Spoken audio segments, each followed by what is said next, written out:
Au sommaire cette semaine, une pub Heineken taxée de racisme aux États-Unis est retirée. Une initiative musicale originale de Reporters sans frontières pour contourner la censure dans les pays les moins portés sur la liberté de la presse. Et pour commencer, le tour de la semaine en 80 secondes. Ou presque.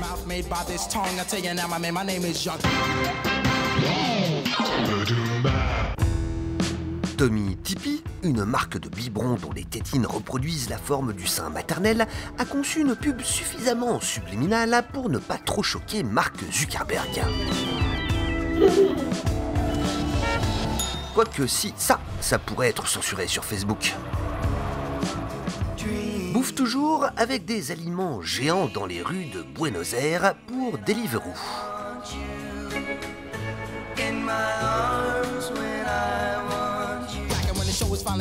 Rue de Buenos Aires toujours, avec du tango hip-hop dansé entre filles pour H&M. Et avec en guest, Elizabeth Olsen et Winona Ryder.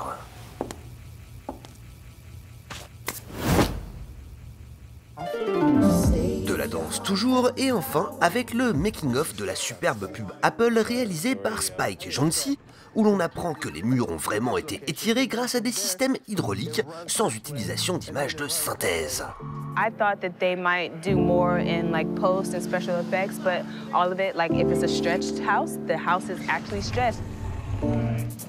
Un making-of impressionnant de 6 minutes à voir absolument. If we push too far one way, we might bump her. We might run over.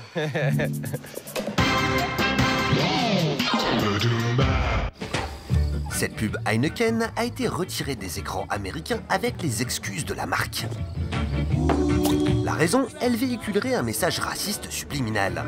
C'est en tout cas ce qu'a affirmé Chance the Rapper dans un tweet qualifiant cette pub de terriblement raciste. Et comme le chanteur a plus de 7 millions de followers, forcément ça a eu son petit effet. No, I get it. Alors quel est le problème? Eh bien il est avant tout linguistique. Une bouteille de bière glisse devant plusieurs personnes de couleur pour atterrir dans les mains d'une jeune femme à la peau claire. Ok. Sauf que le slogan dit « Sometimes lighter is better ». Parfois, ce qui est léger est meilleur. Mais en anglais, « lighter » signifie également « plus clair », la boulette. Il faut dire que cette campagne a été conçue en Italie, pays où « leggero » signifie « léger », point barre. Bref, les Américains auraient mieux fait de diffuser la version irlandaise de cette pub, sortie en juin dernier et passée comme lettre à la poste.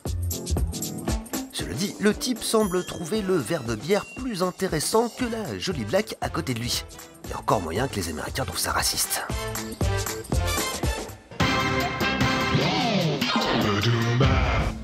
Comment contourner la censure dans les pays limitant la liberté de la presse? En utilisant les plateformes de streaming musical. C'est du moins la solution imaginée par la section allemande de Reporters sans frontières.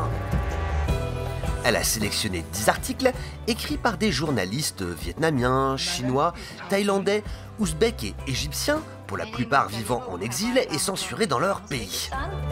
Ces articles ont ensuite été transformés en chansons par 2 compositeurs brésiliens avec l'aide de musiciens locaux.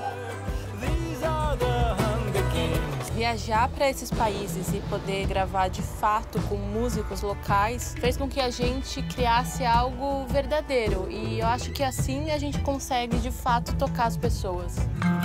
Enfin, ces chansons ont été mises à disposition sur Spotify, Deezer et Apple Music, des plateformes qui ne sont pas surveillées par les pays pratiquant la censure.